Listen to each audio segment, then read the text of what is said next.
De conversa boa, todo mundo quer participar. O antagonista também.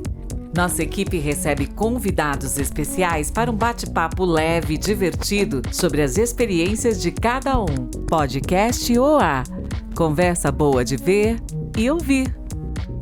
Salve, salve! Eu sou Felipe Moura Brasil, sejam bem-vindos a mais um episódio do Podcast OA, toda segunda-feira às 19h30 no canal de YouTube de O Antagonista, um episódio novo dessa conversa com um convidado presencial aqui no estúdio de O Antagonista em São Paulo para falar da sua trajetória, dos seus posicionamentos, das tendências na sua área de atuação e para a gente se descontrair também, para a gente se divertir, principalmente nesse episódio. Olha só quem tá na área. Depois de vários episódios de conversas muito profundas, muito sérias, a gente precisava trazer mais uma vez um comediante. Fábio Rabin, essa figura raríssima, seja bem-vindo.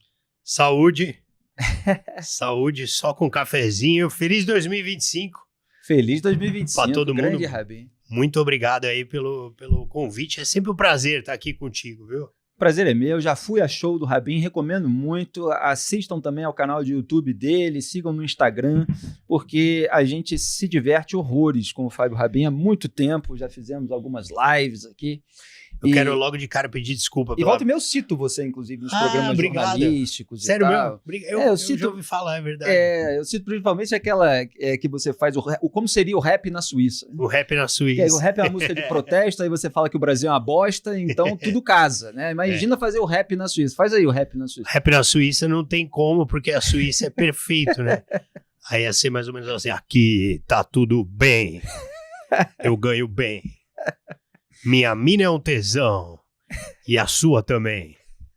Logo mais eu vou comer o chocolate melhor do mundo. Tá aí o Rabin lotando teatros em todo o Brasil. Rabin, outro dia você lembrou sua participação no Jô Soares. Sim. E aí você contou a história que você roubou um hippie. Isso é verdade. E eu acho muito engraçado, tem uma coisa em comum entre algumas histórias que você conta, que eu acompanho o seu trabalho e sei. Você faz piada com a sua mãe. Sim. Principalmente do tempo que vocês moravam juntos, que você morava na casa dela. Espero que você já tenha saído de lá. Já com a sua saí. esposa, Fazer o que? Eles nunca se mudavam, né, mano? Aí você... a casa é minha, isso não vem ao caso também. E aí, a sua mãe se preocupa de você ter virado um hippie. Você fala, não, você roubou um hippie. Isso tem faz outro parte. de cocaína também. Sim. A sua mãe preocupada de você sair agasalhado. Lembra aí? Tem várias. Na verdade, eu sempre fui um boêmio, né?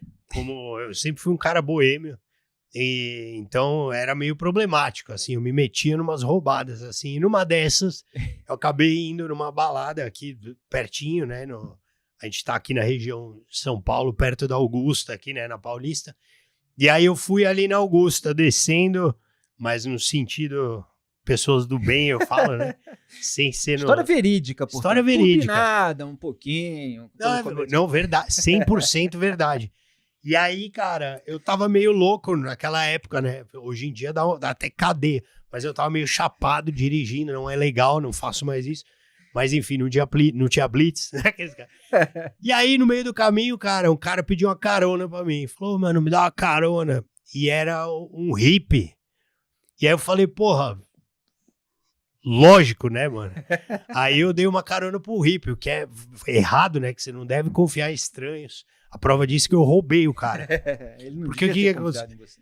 no meio do caminho, o cara falou, mano, para aí pra eu pegar umas paradas, não sei o quê. Aí ele parou num beco e ele foi pegar algumas coisas. E aí eu fiquei com medo. Aí aquele minuto que você fica sozinho, você fala, mano, o que eu tô fazendo da minha vida? Esse cara vai voltar com o quê pro meu carro? Então, o cara vai voltar com droga, ou ele vai voltar com um amigo, com uma arma, alguma coisa.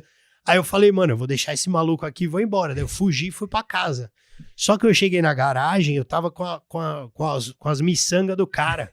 Aquele painelzinho com os produtos pendurados que eles põem pra... Brinco, pulseira, tudo. E no outro dia meu pai ia usar o carro. Daí eu peguei o painel e levei pro meu quarto, né? Deixei do lado da minha cama. Aí minha mãe abriu a porta pra eu acordar, aquele cheiro de cachaça, né?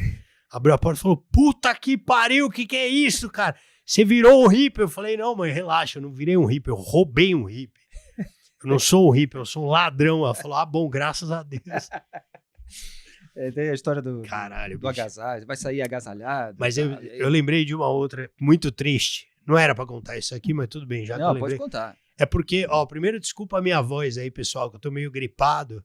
Aí eu tô falando, parece que eu sou um alienígena, né? Que tem um rabinho, tá dentro do meu peito. Assim. O Rabin tava aquecendo a voz antes de começar o programa. Eu tô um pouco resfriado. Há 3 semanas eu tô resfriado. Isso, fica pegando onda na hora errada, dá nisso. E aí, cara, eu sempre, tipo, às vezes ficou louco, né? Ficava louco. E tem um momento de consciência. Sabe aquele momento de consciência? Não sei se você já... Pra mim é o tempo todo, porque eu não bebo. Você nunca bebeu? Nunca bebeu? Não.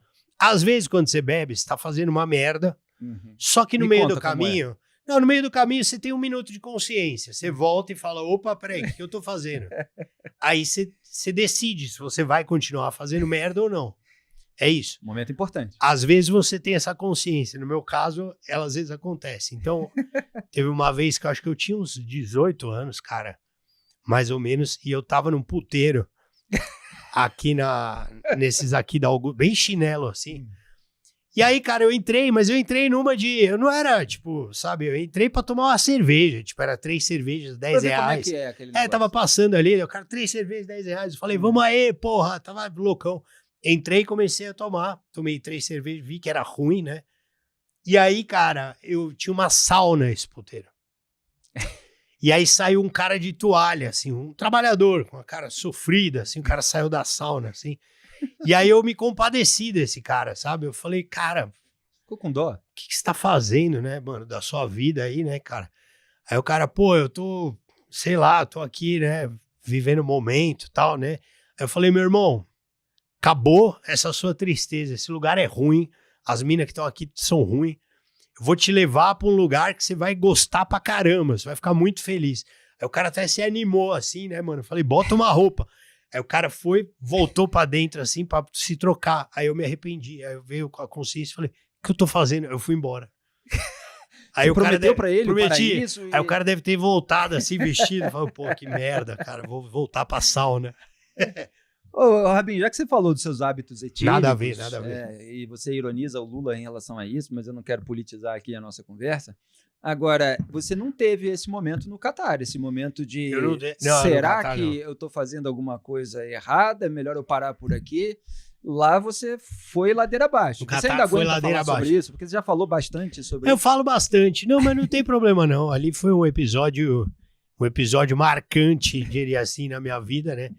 E, mano, exagerei, fiquei muito feliz na Copa, num país absolutamente restrito, e fiquei muito louco, né, cara? E nesse contexto, a hora que eu fui tirar uma onda com o policial, ele me botou numa salinha, e a hora que eu sentei nessa salinha, eu dormi. Eu tava cansado, a hora que eu acordei que foi a merda, porque eu acordei sem... Acordou preso. Me deu um branco, Detido. Eu não sabia que... Não, eu tava tipo numa salinha de...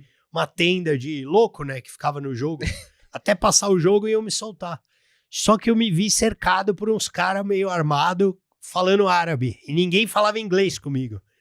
E aí eu como eu tava chapado... Sido sequestrado pelo Hamas. Exatamente, eu achei que eu tinha sido sequestrado por uma organização terrorista. E aí eu consegui pegar meu celular e fiz uma live, cara, pra escapar, porque eu pensei... Porra, vai que tem alguém aqui de Botafogo pra me salvar, sei lá. Você produziu prova contra si próprio. Né? Exatamente. Ninguém te filmou, você que Não, fui eu mesmo. Chorando, desesperado, pedindo socorro. E aí me deu um ataque de pânico, né? Foi isso, bebaço. Com vários chicletes de nicotina na boca e viralizei planeta fora. Planeta inteiro. O problema maior não foi nem ter viralizado, foi ter chegado na minha esposa. Isso que foi a merda. E aí? Aí, cara, acabou, né, o bagulho. Porque eu enfrento consequências até hoje. Exato. Mas você conseguiu tomar um porre depois disso? Não, consegui já tomar vários. Um pouco mais restrito, né? Mais discreto. Eu ainda seguro a onda, né? Na verdade, tem segredos ainda sobre o Catar que vão ser revelados futuramente. Eu tô esperando o momento oportuno. Você também faz um monte de piada com a sua esposa. Ela ainda acha graça de eu você? faço piada com apesar dessas histórias? Com a minha esposa, com o Catar. Com o Catar eu fiz 3 anos de piada. Depois que passou, né?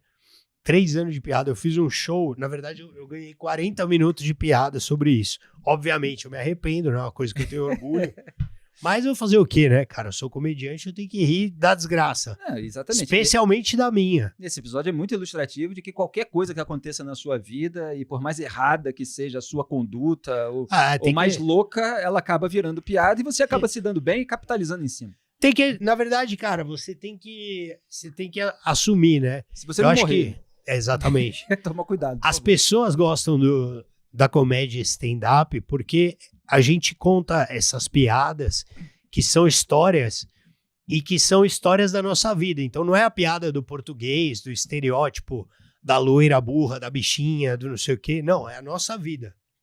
E, cara, esse episódio do Catar, que foi uma merda pra mim, ele foi uma coisa muito ilustrativa no sentido de, mano, caralho, esse cara realmente aconteceu isso com ele. Então, quando eu conto a história do Catar no meu show, era uma coisa muito forte. Eu chego a dizer que foi um dos textos que mais funcionou. E, ao mesmo tempo, eu sofria contando aquilo. Porque eu tive um ataque de pânico, entendeu? Uhum. Eu não tava legal quando aconteceu. Mas na outra semana eu já tive que fazer o texto. Senão, mano, eu ia, sei lá, ia dar ruim pra mim. Porque você é comediante, não teve, assim, cancelamento de show, porque, esse cara aqui, não, vai pegar mal. Então você não teve. Longe disso. Bota esse maluco aí, é mais história pra ele contar. Cara, na verdade, assim, todo ser humano, ele erra pra caramba, né? E eu, puta, esse foi um dos meus menores erros. Eu já fiz muito mais merda. Mas essa história é uma história pra ilustrar que realmente eu roubei um hippie, entendeu? Que realmente eu fiz essas coisas e que, mano, eu, assim como 90% dos brasileiros, tenho que me cuidar na hora de tomar um goró, porque realmente eu vou pra Nárnia, entendeu? Então eu me controlo mais hoje em dia pra não voltar a fazer essas coisas, né? Aliás, recentemente... Que eu tenho família. Graças a Deus eu não fiz nada de errado, entendeu? Tipo, imagina, porque a merda... Tomou um susto. Cara, a merda foi o seguinte, eu tava doidão. Imagina se eu tenho algum tipo de preconceito, algum tipo de maldade dentro de mim, e aí eu falo aquilo numa entrevista. Cara, alguma cagada, sabe assim? Sei lá. Foda-se os indígenas, qualquer coisa. Imagina. Desculpa, não é isso, inclusive, pelo cara vai usar de trend no bagulho. Só a hipótese. Mas vem cá, teve aquela polêmica no final de 2024, que foi da moça que se recusou a sair do lugar de um avião, na janela do avião, que a mãe reclamou e tal. E aí você fez piada, eu ri pra caramba a respeito disso. Porque aquela moça ganhou 2 milhões de seguidores da noite pro dia. É um absurdo. E você trabalhou anos pra conseguir isso. Metade eu tenho. E aí você fala assim, já destratei um monte de criança. É isso aí. Já tratei criança piada mal pra politicamente incorreta. Mas é verdade, já tratei um monte de criança mal, já dei rasteira em festinha de Nunca criança. ganhou nada. Criança correndo. Você dá uma rasteira, cara, festinha de criança. Quando a criança corre, você só dá o rapa aqui, mano. Isso em casa. A criança dá 3 estrelas, assim, mano. Porque é bom que quebra um braço, mas é rápido, pá. Ele, quando é criança, sei lá, o braço ele se regenera rápido. Que nem lagartixa. Você continua falando essas coisas mesmo com toda a patrulha? Porque, assim, até na sua entrevista no Jô, você estava falando que a sua mulher engravidou. E aí você ficou fazendo planos, por exemplo, vou tacar ela da escada. E aí as pessoas riem e tal, mas não tem gente que fala, não pode falar isso. Sim, é porque tem maluco que joga da escada mesmo, né? Por isso que tem o goleiro Bruno, tem uns caras desse tipo, né? Mas a gente não tem culpa, né, que tem esses caras. Eu, mano, eu sou mais maluco, beleza, mas tem uns malucos assassinos, né? Vai fazer o quê? Mas a piada, ela é uma surpresa. E muitas vezes a surpresa, ela tá ligada pro absurdo e pro incorreto. Então, assim, por isso que é muito engraçado você falar um absurdo desse. Que eu dou uma rasteira na criança. Obviamente, eu não dou uma rasteira na criança. A não ser que seja corintianinho. Passando assim, entendeu? Enchendo o saco. Tô brincando. Mas, tipo, mano, é engraçado é um absurdo você falar. O cara é São Paulino. Quando perguntaram pra ele da polêmica da escala 6x1, ele achou que fosse o placar. Eu achei que era o Corinthians contra nós. Inclusive, isso é uma coisa que eu falei hoje em dia tá nessa polarização de merda, e eles ficam polarizando todos os assuntos, inclusive o 6x1, a escala 6x1, que não tem nada a ver, que na minha opinião, você tem que trabalhar de acordo com a sua profissão. Então, por exemplo, eu, comediante, pode botar pra trabalhar todo dia, porque, mano, não é nada demais, a gente fica 1h30 falando besteira. Pode botar pra trabalhar entre aspas, né? Trabalha todo dia. Agora, cirurgião. Cirurgião é melhor colocar 3 vezes por semana, certo? Porque vai pegar um cara cansado, você vai operar o joelho e você acorda com teta, imagina. Você chegando com teta pra apresentar o antagonista aqui. Ia ser embaçado. Ia aparecer o Cláudio. Mas enfim, ia ficar estranho. Ele tem um pouco, você já viu? Mas enfim, deixa quieto. E, mano, não era pra ter falado isso aí. Fica à vontade. Agora, pedreiro, mano... Todo dia tem que trabalhar, porque se 5 dias os caras já não vêm, Imagina, você bota 3, sua obra não fica pronta nunca, mano. Vai ser assim aqui em São Paulo também, é? O quê? De obra? Aparece de obra, Meu atrasa. irmão. Mas não, eu não sei. São Paulo dá uma impressão pro carioca de que é um lugar mais sério. Não é.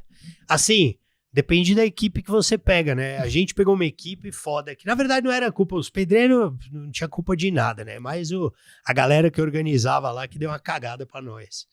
Mas a gente pegou depois uma equipe muito boa, que vou até fazer uma propaganda, chama Cronos Engenharia, muito bom. Os caras resolveram minha obra.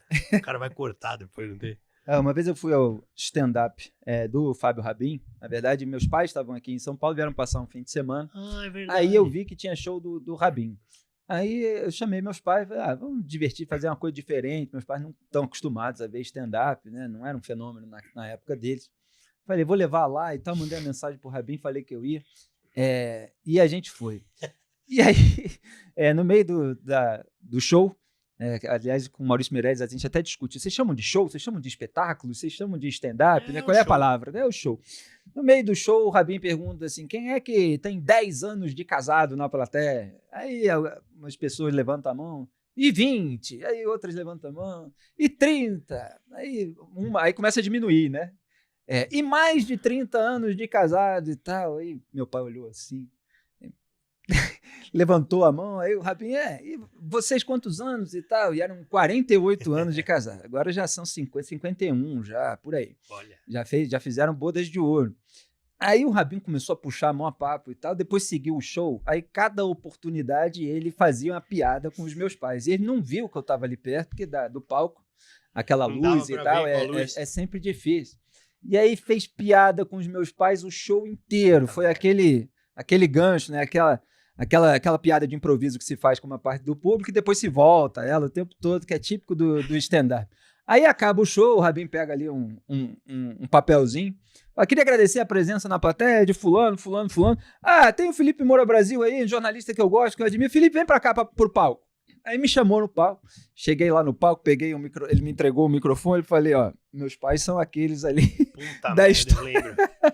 Aí o Rabin assim, não, desculpa e tal. Cara, eu sempre dou dessa, bicho. Eu sempre dou dessa. É uma mira, não sei o que acontece.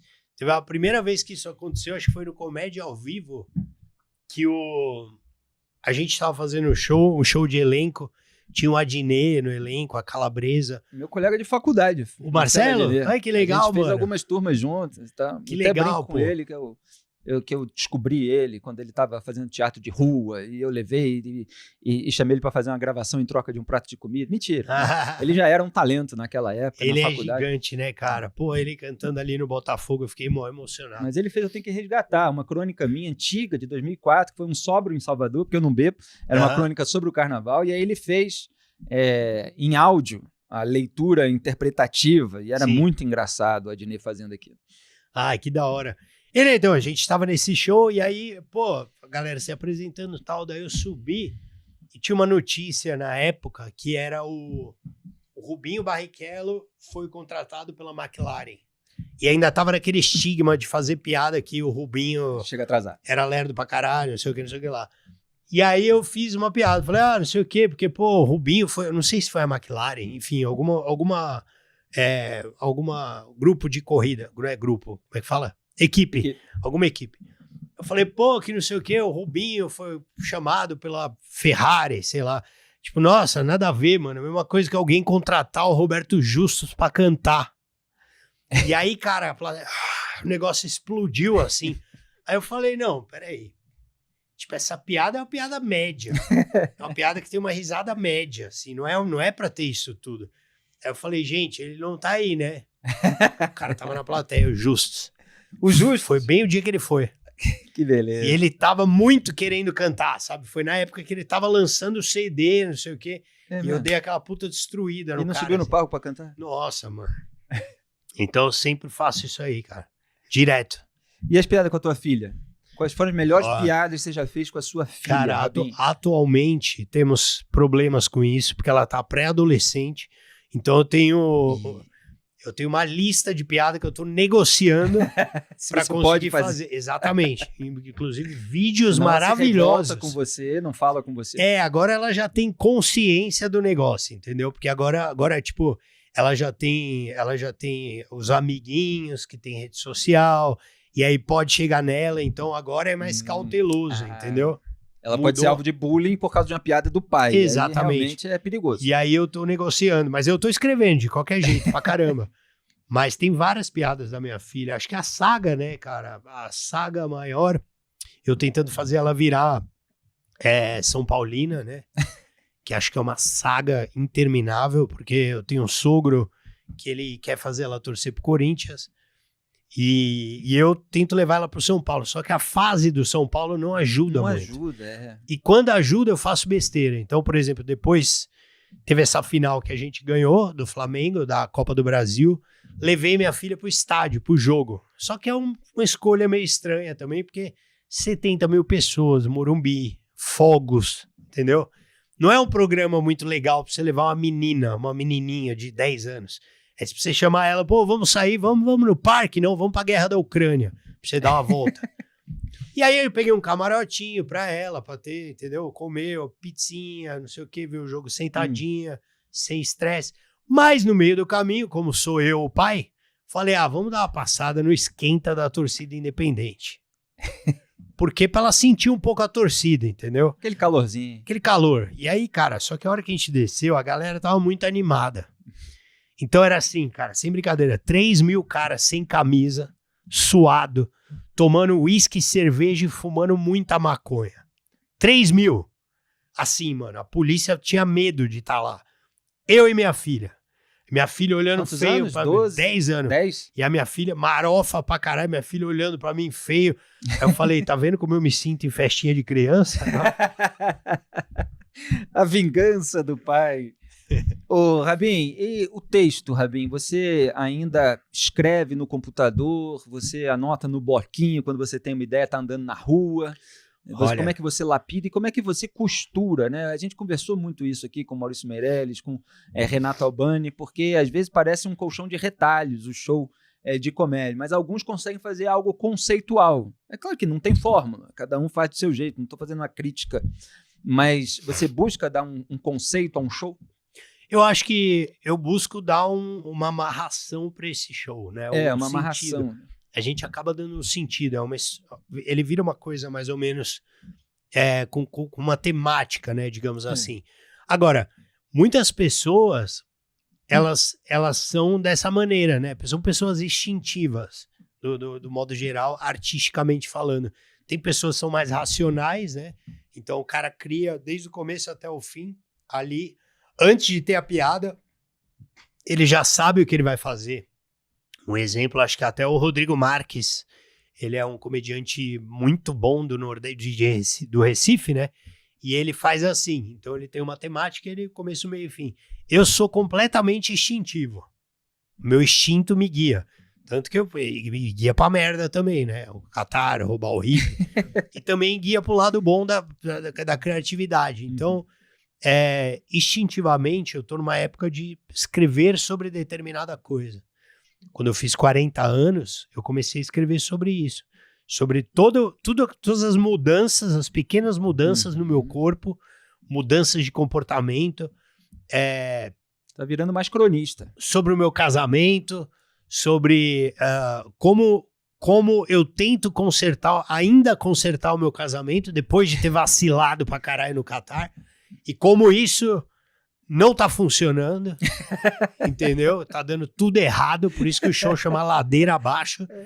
E tá muito engraçado esse show. Então acaba tendo uma amarração natural, porque no fim das contas sou eu com 40 anos tentando salvar o meu casamento depois de ter vacilado, porque apesar de ter 40 anos, a idade mentalmente ainda não chegou pra mim, entendeu?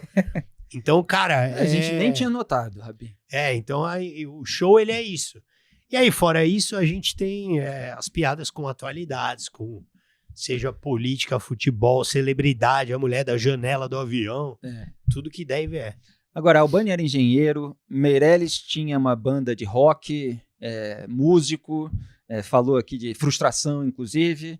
Você era ator e você continua sendo ator, se colocando para jogo aí? Eu continuo sendo ator, mas eu fiz relações internacionais de faculdade. Olha só. Por isso que eu tenho muita facilidade em zoar políticos. É uma facilidade e um prazer. Ele durante um tempo Muito se tornou um fardo durante um tempo e agora voltou a ser tranquilo pra mim. Voltou a ser mais tranquilo, mas eu precisei parar durante um tempo. Eu vi que você outro dia fez um show dizendo que cansei da política, larguei, fiquei muito melhor. Fez um detox praticamente, Sim. aliviei, mas hoje eu voltei. E você começa a contar uma história e o pessoal vai rindo. É isso, eu precisei, depois daqui a pouco eu falo sobre a atuação, que eu acho importante também, mas eu precisei dar um tempo, porque eu acredito que durante esse período de pandemia, todo mundo se polarizou, todo mundo, entendeu? E eu fui um desses caras também, eu acho que eu me polarizei um pouco, sem querer, entendeu? Porque eu vi o que estava acontecendo como um absurdo, o Bolsonaro na pandemia, e acabei me polarizando também. E eu acho que, cara, isso me fez muito mal, entendeu? E eu precisei de um tempo sem falar, cagando sobre tudo, entendeu? As pessoas comentavam, você viu o que o Lula fez? Você viu o que o Bolsonaro fez? Você viu o que tá acontecendo? Eu falava, mano, eu não quero ver nada, foda-se. Quero ver o meu São Paulo, eu quero falar da minha família, eu quero saber como a minha filha tá, eu quero saber da Copa, entendeu? É isso. E aí, cara, eu precisei muito dar esse tempo. Porque eu não conseguia escrever igualmente piada para os dois lados. Tanta raiva que eu tava. Uma coisa instintiva. Eu tava com raiva, muita raiva, entendeu? Do extremismo ignorante da direita. E hoje, cara... você falar, você ter essa consciência, porque eu percebi que se você fica muito indignado e crítico a um lado, às vezes as pessoas começam a te associar ao outro, ou você eventualmente caminha para o outro lado e tal. E como humorista, é bom zombar de todo mundo. Exatamente. Assim como jornalista, cara, a gente faz aqui a vigilância sobre todos. Exatamente. As pessoas ainda, né, de extrema direita tentam me associar, falar, porque ele é de esquerda. Eu não sou de esquerda. Eu não tô cagando para a esquerda, tô cagando para a direita. Eu faço piada com todo mundo. Dentre os dois, eu tenho o meu desgosto maior. E acredito que as pessoas sabem quem é. E é isso. Entendeu? Agora, no meu palco, no meu show, as piadas serão justas para todos os lados. E hoje em dia eu posso bater no peito e afirmar isso. Naquela época de pandemia eu não consegui, realmente. Porque não dava. Eu estava consumido por uma raiva muito grande. E eu precisei de um tempo sem falar disso para poder ficar mais sereno, entendeu? E equilibrado. Inclusive, recomendo que vocês façam o mesmo, porque faz muito bem, cara, parar de ler fake news, parar de falar de política, parar de discutir com gente, seja de esquerda, seja de direita. Sabe? Mas não parem de assistir ao antagonista. Mas continuem assistindo ao antagonista, porque aqui você vê o fato como ele acontece. Mas para de ficar discutindo, tá ligado? Tipo, porra, eu acredito numa coisa, o outro acredita em outra, eu vou ficar...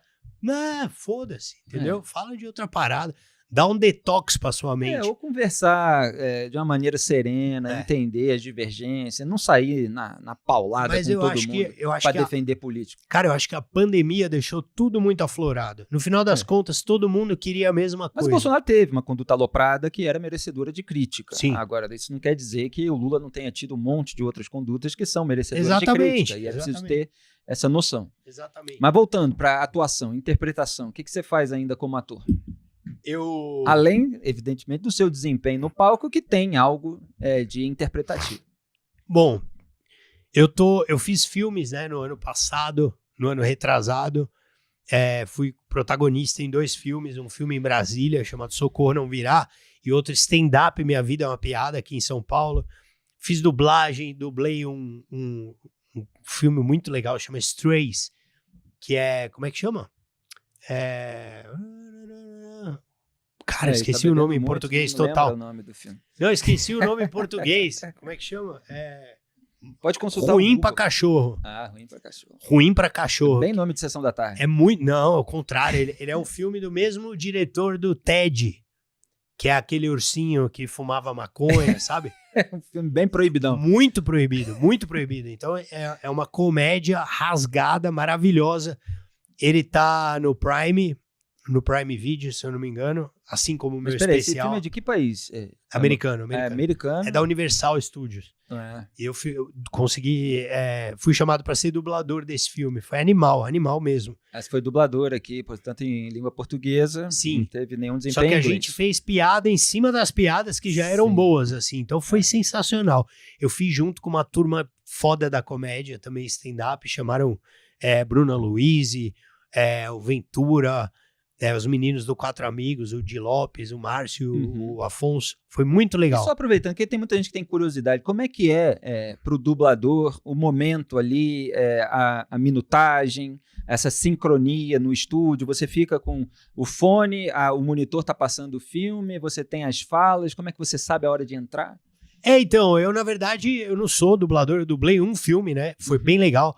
Eu fiz com o Wendel Bezerra, que é um mestre da dublagem, né? O cara que faz o Goku, o Bob Esponja, todo mundo.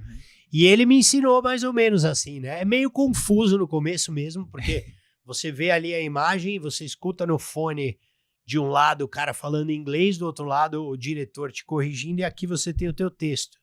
E além de tudo, você improvisa. Então são 5 coisas meio que ao mesmo tempo. E aí com o tempo você vai pegando a manha de como você faz. Eu não lembro. Mais ou menos como ancorar um telejornal. Exatamente. Ou tipo, você ser... Acontecendo muita coisa, você tem que pensar... Você fazer aquilo que o Emílio fazia no Pânico, né? Que você tá entrevistando, ao mesmo tempo você baixa a música, aumenta e liga e bota no break, sabe? E tem gente falando, tem que pensar na próxima pergunta, tem que entrar vídeo, deu problema. Aí cada um tem um estilo. Eu acho que, se eu não me engano, eu deixava o fone, o volume mais baixo do inglês. E aí eu entrava junto com o cachorro. Eu decorava a fala e entrava junto com o cachorro, com a voz. Eu tentava falar junto, pra fazer certinho, assim. Se eu não me engano, era isso. Eu meio que ajustava. Mas tem um vibe pra você, porque assim... Na emoção, assim. Se você esperar a imagem, você entra atrasado. Tem algum aviso de que você tem que entrar na hora que o personagem fala? É o tempo, né? Geralmente é um diálogo. Então, no meu caso, eram cachorros. Aí um cachorro falava... Aí quando esse parava de falar, eu sabia que ia entrar o meu. Exato. Não sei o que. E foi muito legal, cara. Foi um filme. E a sua voz foda. mesmo, ou você fez uma brincadeira na voz assim pra... Eles chamaram por causa da minha voz. O cachorro. Você tem voz de cachorro, é isso? O cachorro tinha minha voz. Era um bulldog inglês. Bulldog inglês? Não, aquele. É bulldog inglês, Boston Terrier chama.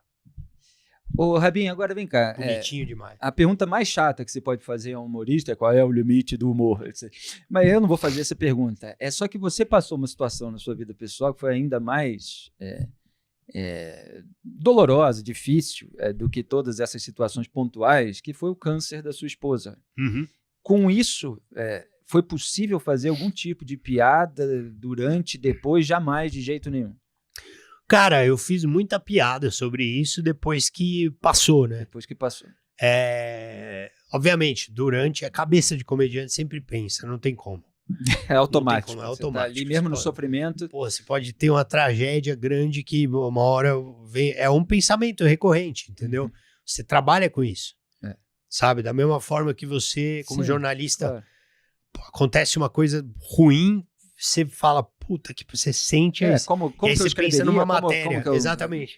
Faria manchete? Qual seria a abordagem? Então a gente pensa assim. Só que a hora que eu sentei para escrever foi quando vi que estava tudo bem. E sobre coisas que aconteceram também relativas a isso. Então, por exemplo, não sabia se a minha esposa ia poder voltar a engravidar. Eu tive que fazer um exame de esperma para congelar o meu esperma, porque eu não sabia se quando ela voltasse, caso a gente quisesse ter filho, se eu ainda ia poder ter filho. Porque talvez voltasse, sei lá, eu tô com 50 anos e não posso mais. Então eu tive que fazer o espermograma pra já deixar pronto pro meu filho. E aí eu entrei num conflito no espermograma, porque eu pensei, cara, que tipo de punheta eu vou bater pra deixar o meu filho? Tem que ser uma coisa especial, sabe? Não pode ser qualquer coisa. Exatamente. E o laboratório tinha DVD da Gretchen, da Rita Cadillac. Então eu entrei Como é que vai nascer essa criança? Como é que vai nascer? E aí eu acabei... O que passa pela cabeça de Fábio? Exatamente, foi. E aí eu acabei tocando uma pensando no Rodrigo Hilbert. Que o meu filho vai nascer perfeito, já construindo o próprio berço. Essa filha é anterior à doença. Ainda tá lá. A sua filha é anterior à doença. Anterior. Então, foi isso. Com essas coisas relativas, obviamente, outras coisas também. Mas teve algum grande aprendizado dessa fase? Cara, a gente se conectou muito, né? Uhum. Eu e a minha esposa, a gente se conectou muito. A gente ficou mais junto. Eu descobri um lado meu que foi bem legal, assim, de não pensar muito em mim, não, assim, só pensar nela. Você descobriu que você era humano, Rabin? Me descobri mais humano. Eu sempre fui mais egoísta, assim, acho que é uma coisa natural, assim, talvez, de quem trabalha nessa carreira artística, fica sonhando em, um dia eu vou ter um programa, eu vou me destacar, eu vou ser o pica da galáxia, eu vou não sei o quê. E, cara, nesse período eu meio que larguei mão de tudo, assim, eu não fazia questão de nada, não, assim, não queria, sabe, tomar banho, não sei, eu queria cuidar da minha esposa, e foi legal isso aí. Uhum. Hoje em dia ela já tá curada, foda-se, eu voltei a pensar em dominar o mundo. São essas as piadas que ele faz com a esposa. Mas foi legal isso aí, cara, não foi legal, foi uma merda, mas fortaleceu muito a nossa relação. Descobri também o lado pesado da força, né, o lado negativo de você. Na verdade, minha esposa decidiu expor essa condição, o que ela estava passando na rede social, porque ela tinha uma mensagem de superação para passar. Você pode dizer o que foi a doença exatamente? Câncer de mama. E a minha esposa expôs isso de uma maneira muito foda. Ela fez um vídeo raspando a cabeça, cara, viralizou o negócio, que não era só raspando triste, era com uma atitude punk. E esse vídeo dela viralizou o mundo inteiro, assim, cara. Tipo, estourou, explodiu na Argentina, explodiu em vários países. E ela passou a ter fãs e, enfim, e uma hashtag que ela criou, chamada Mexeu com a Mina Errada, para motivar todas as mulheres que estão com essa doença e tal. Então ela fez uma coisa muito foda, ela foi uma heroína no rolê. Passou por quimioterapia? Tudo. E eu, cara, vivi isso de perto e apoiei. E fiz as minhas piadas também. Agora, o problema é o seguinte, quando você expõe isso, a gente também sofreu na polarização que as pessoas vieram pra cima desse ponto. As pessoas não, né? Isso Os vermes. Esse é o elemento mais perverso do debate público, quando envolve essa rixa entre dois polos bastante extremados, cara, que o sujeito usa um elemento pessoal para te atacar, para tentar fazer você ficar irritado, e aí usar a doença da esposa para atacar isso o fim foi da foda, picada. e acho que por isso, essa é a razão da minha polarização, essa foi a razão do meu ódio eterno, assim, de eu ter falado, cara, isso aí não é gente, não. Eu tô lutando contra o mal absoluto.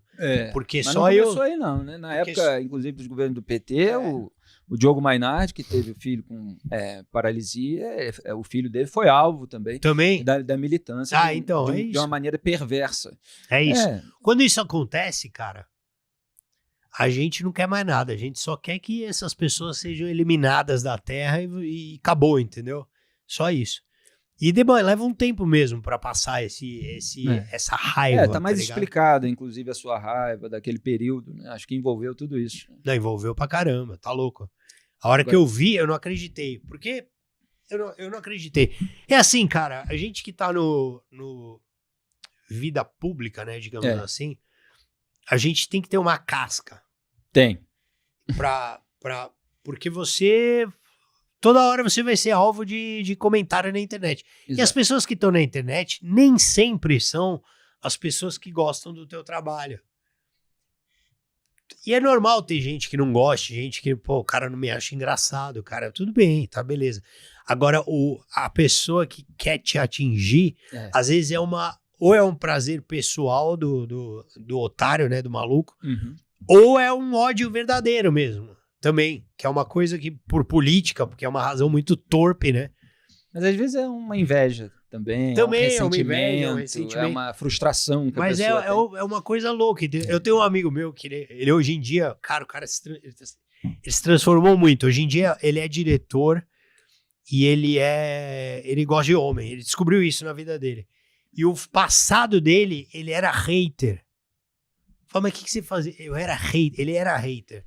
E ele falou que ele tava muito, não é coisa com gordofobia, tá? Mas ele, no caso dele, ele tava muito acima do peso. E ele ficava na frente do computador, comendo salgadinho e escrotizando as pessoas. Por prazer. Era o cargo hater. Era o que cargo você hater. faz da vida, Ele mandava pra todo mundo, assim. Foda-se, não sei o quê. Ah, puta, hoje eu tomei um sol, atriz, não sei o quê. Ah, continua a baranga. Ah, hoje não sei o que lá. E era isso. E o que ele queria era uma resposta, entendeu? E, tipo, era o jogo da vida dele, assim. Porque era a única forma dele acessar... Fica parasitando a página dos outros, querendo atenção. Era a única forma dele acessar essas pessoas, assim. Então, cara, é muito triste, né, na verdade. A vida dele era muito triste. Hoje em dia ele acessa celebridades, ele é um diretor. Porra, e só eu sei desse passado. Tenha se curado. Ele se curou, só eu sei desse passado. Se demitido do cargo de hater. Só eu sei desse lado dele aí, cara. E olha as ideias, né? Mas é isso, as pessoas têm esse lado, assim, que pode... A pessoa pode ser hater, sei lá. Um lado perverso. Muito, eu não sei porquê, cara, é muito negativo. Eu não perco tempo, cara. Às vezes eu vejo alguém comenta uma coisa na internet, sei lá, eu sigo, por exemplo, gente de direita, de esquerda, de todo jeito. E aí, mano, às vezes a pessoa comenta alguma coisa, foda-se, tipo, apoiando Bolsonaro, apoiando Lula, apoiando o que for. Eu jamais vou perder um segundo da minha preciosa vida pra comentar. Ai, você está errado. Vai tomar no cu, mano. É muita falta do que fazer, cara. As pessoas às vezes se sentem ofendidas pessoalmente quando você está fazendo uma piada ou você está criticando o político de estimação dela. Quer dizer, você nem está falando sobre ela. Não é muita falta do que fazer, cara. Pô, muita falta pessoal, do que fazer. Por favor, vamos ser mais felizes. Vamos aproveitar a vida, cara. Você não sabe se você divertir com um show de humor. Exatamente. Venha no meu show que eu falo mal de todo mundo. venha falar na minha cara que você me odeia. E agora eu tô treinando Muay Thai, mano. Eu vou dar uma sacanagem. Que perigo. Ô, Rabin, vem cá. Você como stand-up, você trabalha muito sozinho. Sim. E eu... No início da carreira, sem saber ainda que rumo seguir, pensava em ser roteirista de cinema, escrever para teatro. E aí eu fui vendo que muitas dessas coisas dependiam de outras pessoas. Aí tudo demorava, porque você precisava fazer com que aquelas pessoas se engajassem num projeto junto com você, que elas tivessem aquela mesma fibra, aquela mesma vontade de fazer algo específico. Aí no Brasil você passa por uma série de dificuldades, lei, estrutura, maquinário. Não é um país em que quem quiser produzir uma arte grande, coletiva, tem todas as ferramentas na mão, é muito fácil. Evidentemente, com a tecnologia, com a popularização de equipamentos, isso melhora. Mas aí eu fui escrevendo e tal, e fui caminhando mais para o jornalismo, que era algo que dependia mais de mim. Você escreve, você no palco, inclusive, tá sozinho. Até o Albani que teve aqui falou assim, não, muita gente do teatro ficava meio assim, pô, vai ocupar o teatro pro cara ficar sozinho lá, quer dizer, não tem um cenário, é só o sujeito com o microfone. Você se sente sozinho nesse trabalho muitas vezes? Não, você gosta assim? Cara, Porque às vezes os comediantes se unem e fazem esses shows, 3, 4... a gente tem um grupo aqui em São Paulo que tá se formando, novo, chama After Comedy, que eu acho legal estar com os comediantes, claro, mas fazer o show sozinho também tem o meu momento, entendeu? Claro. Eu tenho o meu prazer. Eu gosto um pouco do hotel da cidade, sabe? Porque na minha casa, não é muito minha casa, sabe? Tem a minha esposa lá, e não é machismo isso, é falar a verdade, porra. Aí quando você viaja pra fazer um show, você chega no quarto de hotel e você se sente em casa. Eu solto, jogo tênis, chuto na parede o tênis. A meia no chão. Tiro ali, ando pelado, entendeu? Em casa, mano, se eu fizer isso, eu apanho. Se eu deixar um tênis do lado, porra, já chegou bagunçando. Então eu gosto desse momento da solidão do hotel, sabe? De deitar, jogar as coisas e no outro dia arrumar, porque eu sei que eu consigo arrumar. Então é um bom momento também, entendeu? E quanto ao teatro, eu acho que o teatro, eu vim do teatro, né? Eu acho o teatro maravilhoso. Inclusive, talvez faça uma peça ainda esse ano do Maurício Guilherme, que é um autor espetacular, que é o cara que escrevia com o Jô Soares. Ah, legal. É um gênio, assim, da dramaturgia. Ele escreve humor misturado com mistério. Tem um bom gosto do caramba. Lembra muito o Hitchcock. Cara, é maravilhoso, assim. Não, obviamente, não dizendo que o Hitchcock era comédia, mas assim, o gênero, o gosto, o mistério que tem dentro do negócio é um bom gosto absurdo, assim. Ele escreve peças fantásticas. Então você vai participar como ator de uma peça? Um elenco? Eu fiz uma peça dele, inclusive, fui protagonista do Atreva-se. Entrei no lugar do Marcos Veras, que foi uma das últimas peças, não foi a última, uma das últimas peças dirigida pelo Jô. E aí agora, esse ano, talvez eu faça uma peça dele, estamos conversando, provavelmente eu vou fazer. Então eu adoro. É cômico ou não? É cômico. E eu acredito que o teatro, ele é muito sagrado, assim, entendeu? E o stand-up também. E o stand-up, ele tem um lugar. Eu, por exemplo, eu faço os meus shows aqui em São Paulo, eles acontecem no horário um pouquinho mais tarde. Eu entro em cartaz, inclusive toda sexta, 11 horas da noite, que é para deixar a peça rolar antes, entendeu? Então tem a peça das 9, a peça acaba umas 10 e meia, desmonta, eu entro 11 horas. Aí não atrapalha ninguém, entendeu? E todo mundo convive em harmonia. Inclusive, quero convidar todos os atores do Brasil para me assistir, para dar risada comigo, que o show tá bem legal, ladeira abaixo. Aliás, janeiro agora São Paulo, Teatro das Artes, é isso? Teatro das Artes do Shopping Eldorado, estreia dia 10. Toda sexta-feira vai ter. Devo ir lá. Histórias novas, hein, mano? Histórias novas. Fiz outras cagadas ali, muito pior que a Copa. Infelizmente, eu vou ter que contar isso aí. Vem cá, você vê diferença de público em termos de rir mais ou rir menos? Ou você já consegue identificar nas cidades pelas quais você passa um tipo de demanda de humor? Acho que dependendo... Ou tudo a mesma coisa, brasileiro, tudo ri da mesma coisa? Eu acho que eu me dou melhor no Rio de Janeiro, as pessoas riem mais de mim, eu acho. Mas eu vou bem... é meio escroto falar isso, mas eu vou bem em todo lugar. Eu vou bem em todo lugar. Eu gosto de fazer no Rio Grande do Sul, que as pessoas falam que a plateia é mais fria no Sul, mas eu adoro fazer, cara. Curitiba também, adoro fazer. Porto Alegre, a capital, né? As capitais mais assim. Mais Curitiba, mais Porto Alegre. Londrina também é super legal. Então... Floripa, não preciso nem falar, né, cara? Se eu esquecer Floripa, a galera me bate. Já vi você fazendo piada também com a sua esposa. Você tem que tomar cuidado com essas piadas, hein, Rapinho? É embaçado. Você fala assim, não, eu tive um problema em casa porque eu cheguei em Floripa, aí acabou a história. Floripa. Minha esposa, eu tive um problema com ciúme. Eu fui pra Floripa, foi isso que aconteceu. Floripa é demais. Fiz show lá, inclusive, agora, tava cheião, foi muito legal. Floripa... Eu tenho uma história muito especial porque foi o primeiro lugar que eu fiz show. Eu fiz uns amigos ali de São José, na verdade, que é perto de Floripa. É um município, né? Não sei se é uma cidade, eu sempre erro, eles ficam putos comigo. Mas eu tinha vários amigos lá, eu conheci um cara que conhecia uma galera. E o primeiro show que eu fiz, cara, eu não tinha feito nada de TV. Foram 100 pessoas, num lugar que cabia 100 pessoas. E eram, acho que 80 amigos, colegas, né, assim, do bairro de São José. Então, foi meu primeiro show solo, foi em Santa Catarina. E eu tenho uma história bem especial. Eu gravei o primeiro show lá e tal. Então, lá, Curitiba, são lugares que eu sou muito bem recebido. Pô, Nordestão também vai muito bem. Às vezes eu sinto que rola uma barreira de sotaque em alguns lugares, entendeu? Tipo, mas você tem um sotaque muito acentuado paulista. Exatamente, por isso. Que tem a ver com o seu humor. Tem a ver com o meu humor. Bastante autêntico, assim. Como o Ed Murphy tinha aquela linguagem do Brooklyn. É muito marcante no seu trabalho. Teve alguma cidade, que eu não lembro qual foi, no Nordeste, que eu lembro que eu fui e comecei a fazer o show e demorou uns 5 minutos para as pessoas entenderem que bicho era esse, entendeu?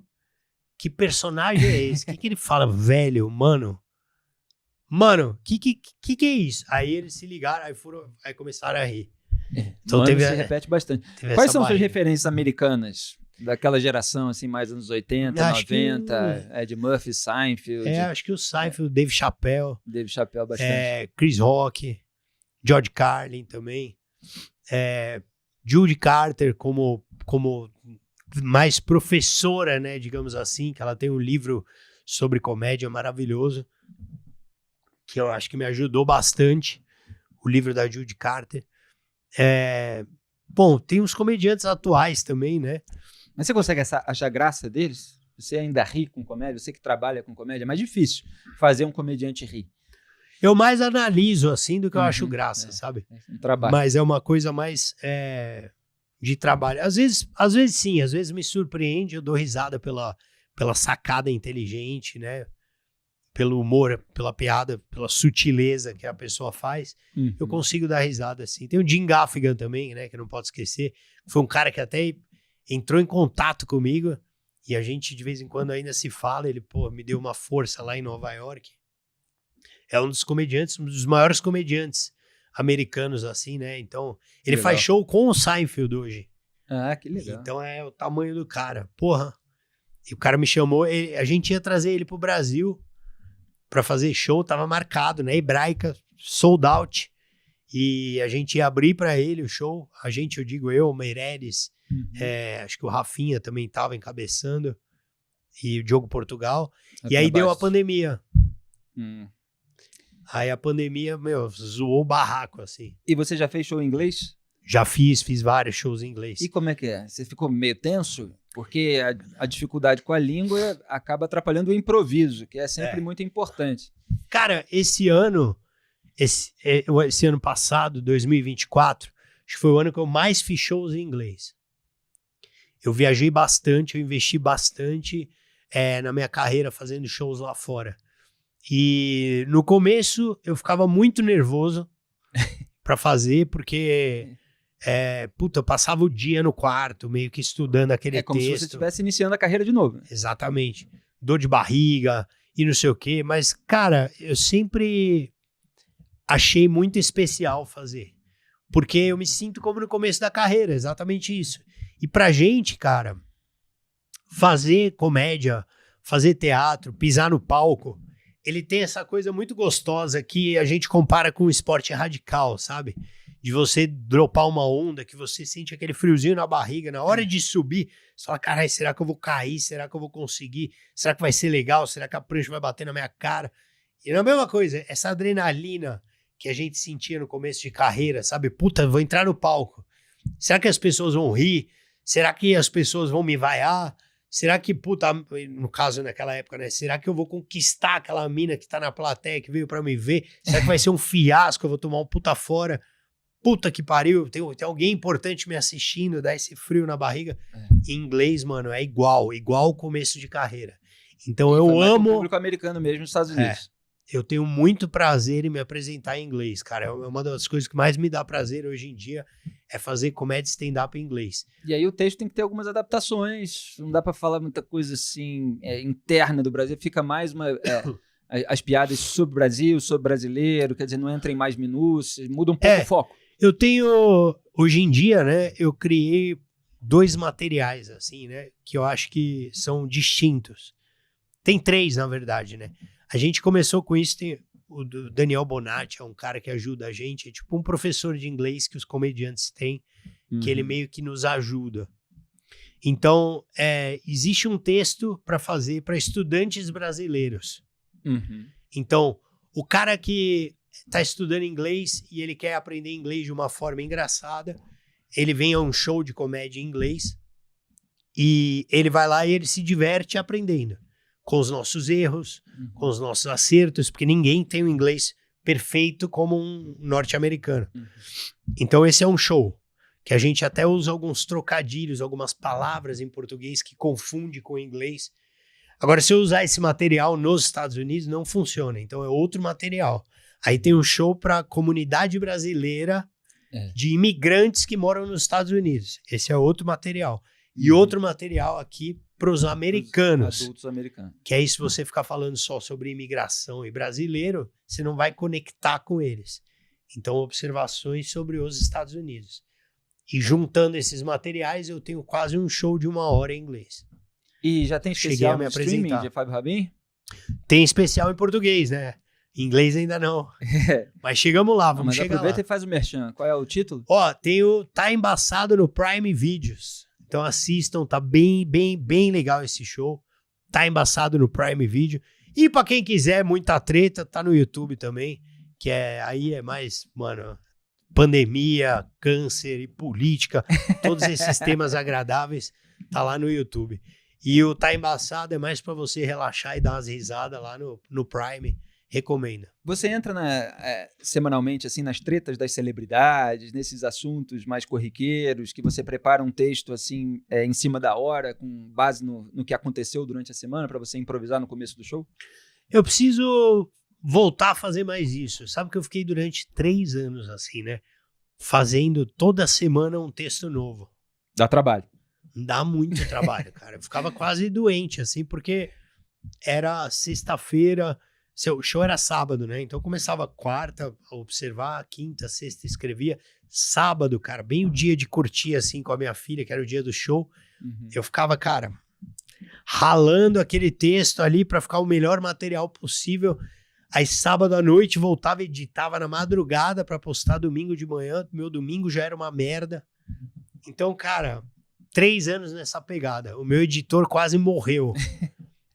Mas rendeu muito material pro YouTube. O Wellington, coitado. Eu cresci muito no YouTube.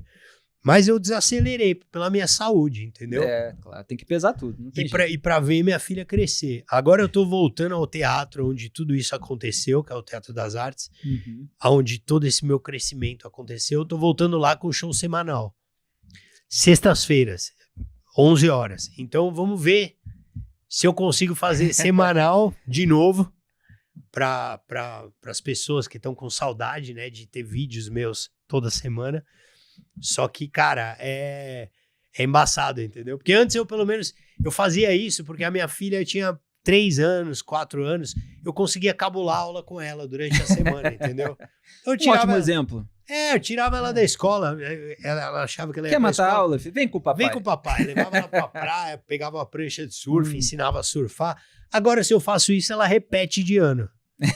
Entendeu? Mas mais perigoso, tem consequências mais Exatamente. Então eu tenho que ter pelo menos um sábado e um domingo livre com a minha família. Então o meu ritmo está diferente, mas, cara, o show ao vivo tá bem legal.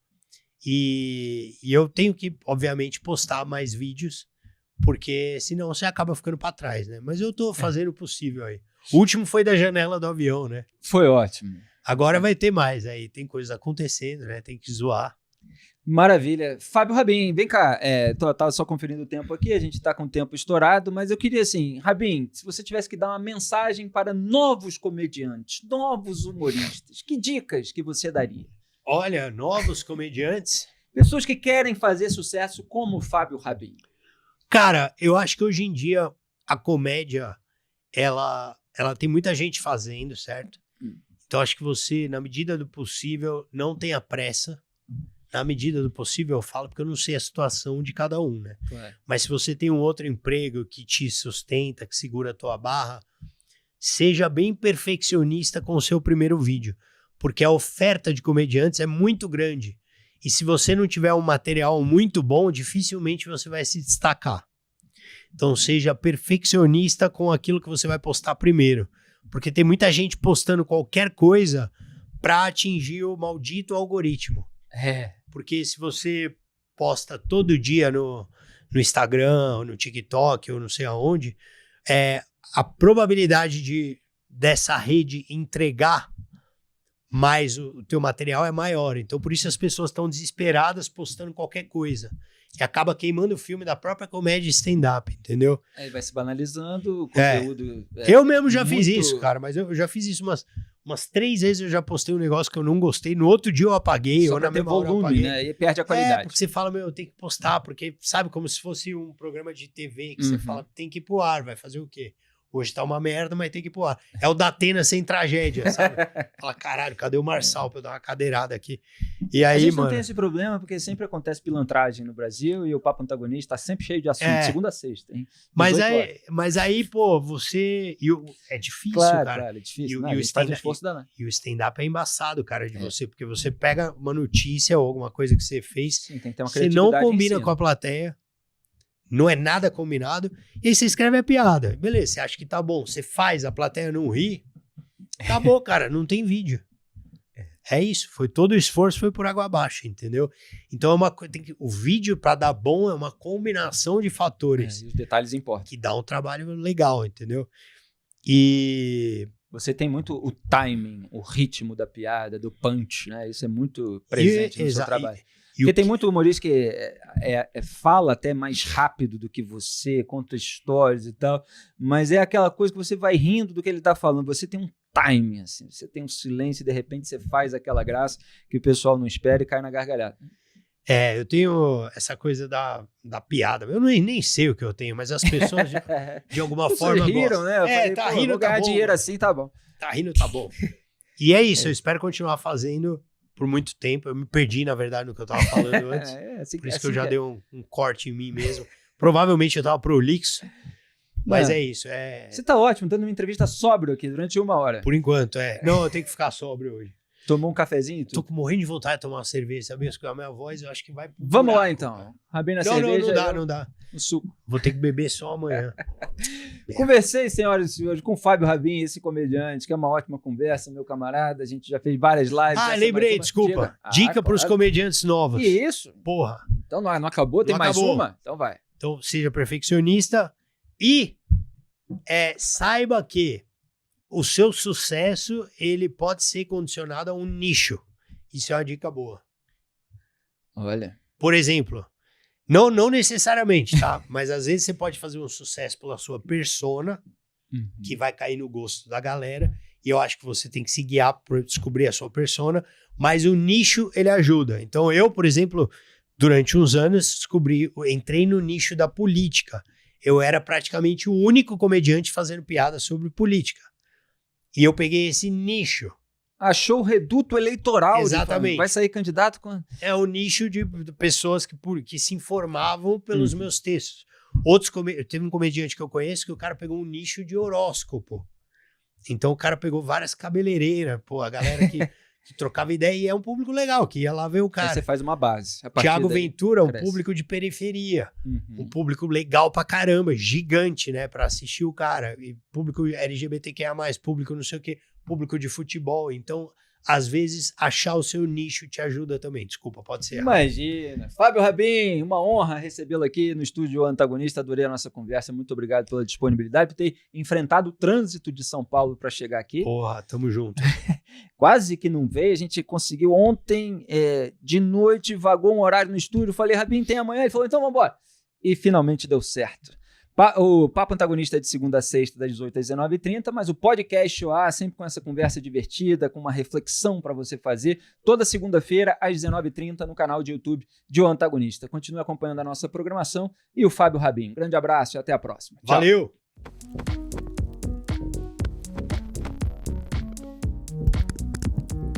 Podcast OA. Conversa boa de ver e ouvir.